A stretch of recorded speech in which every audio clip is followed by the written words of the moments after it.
Boston has a brand new museum.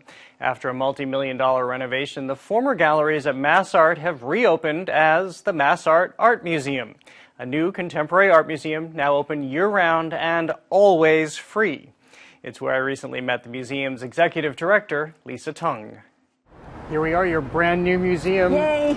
Congratulations. Thank you. What's the one bit of advice you want to give people who haven't been here yet? I want people to feel like this is their space, that we're a welcoming place to come and hang out in our Arnie Glimcher Plaza and to come visit and to visit often, because we are a temporary exhibition space that will change up our shows year round. Want to come in? Yes. I do. I'm so excited about Jared, this. welcome to MAM. Thank you.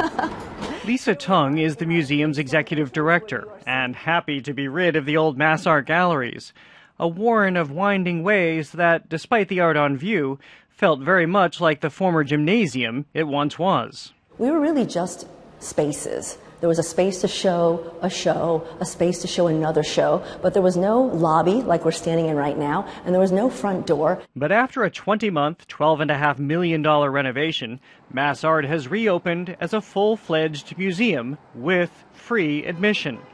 Tung calls it a Kunsthal, the German word for a non-collecting museum. Allows us to be nimble, allows us to not be beholden to a collection, that we have to show something every so often, because it's in storage somewhere. It allows us to respond to today's topics and dialogue and ideas of artists. In the lobby, you'll find an installation by Brooklyn-based artist duo Ghost of a Dream. We gave Ghost 30 years worth of exhibition ephemera, catalogs, posters, newspaper clippings, postcards, and they have created a kaleidoscopic patterning of madness. It's now game time for the new museum and one of its first exhibitions.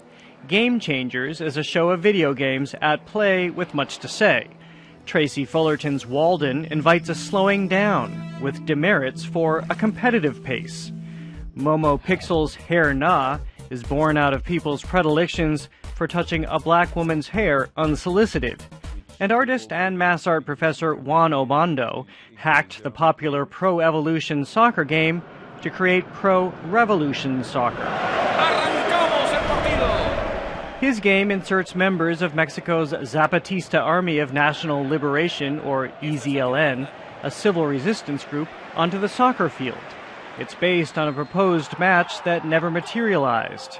EZLN, he says, are not unlike computer and game hackers. I thought that the metaphor was very, very clear. People are intervening. The system is no different from the way that EZLN has intervened the Mexican system. Upstairs in the museum's main gallery, a jaw-dropping installation by Lisbon-based artist Joana Vasconcelos. Any museum can put sculpture on the floor, but I wanted the first show to show something that we'd never done before, which is completely suspend something up in the sky. And I was a little selfish. I wanted to bring an artist who had never shown in Boston before. How do you want people to feel when they are underneath, or do you want people to feel when they're underneath?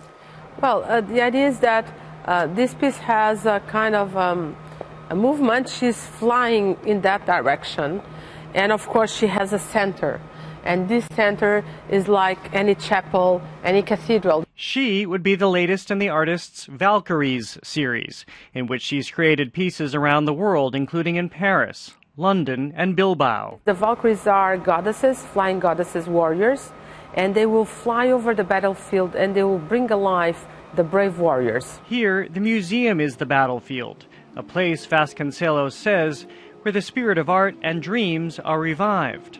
The piece is named for and inspired by Elizabeth Mumbet Freeman, an enslaved Massachusetts woman who was the first to sue for her freedom. And I was like, okay, this was an incredible woman without, knowledge, without being able to read or to write. She fought for her rights and for her freedom. That's the spirit of the Valkyries. Vasconcelos' Valkyries are made in her Lisbon studio, a space for magic, as she describes it. Teams of assistants craft the works out of deliberately chosen fabrics. In this case, they come from Mozambique, a nod to Elizabeth Mumbet Freeman's history. And they are beings, she says. You can look into this as an animal, or you can look into this as a plant, or as a monster from the sea world. You can look into this from a lot of angles. it's not upon me to decide which one. Why not? You made it. Yeah, no, but I like to make open things, so you can analyze and choose whatever connects with you. That's the idea. One writ large, very large.